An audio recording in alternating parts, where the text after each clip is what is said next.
श्रीमद् भागवत श्रुति फल। मान लो भागवत एक फार्मेसी है और उसमें 50 एक दवाई है, तो मेरी जिम्मेवारी तो बनती ना कौन सी दवाई क्या काम करेगी या किस रोग के लिए कौन सी दवाई। तो भागवत तो हमें पढ़ना है, लेकिन कुछ विशेष फल के लिए हम विशेष प्रसंग पढ़ सकते हैं, सुन सकते हैं।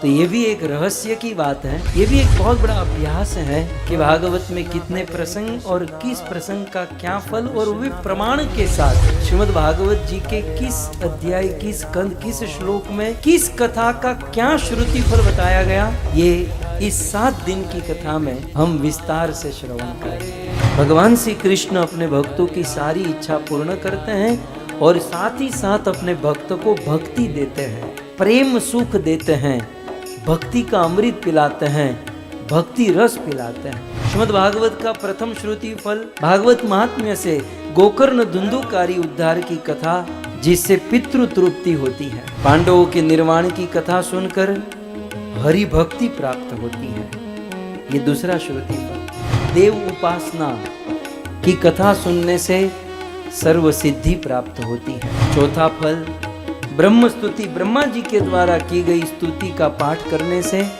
भगवत प्रसन्नता होती है। पांचवा श्रुति फल हिरण्याक्ष का वध, यह कथा सुनने से आयुष्य की प्राप्ति होती है। छठा श्रुति फल के भगवान कपिल देव के द्वारा दिया गया सांख्य तत्व दर्शन, योग गुह्य ज्ञान को सुनकर भगवत प्राप्ति होती है।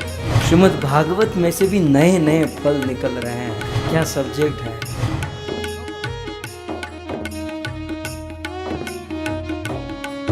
हरे कृष्णा कृष्ण कृष्ण हरे हरे, हरे राम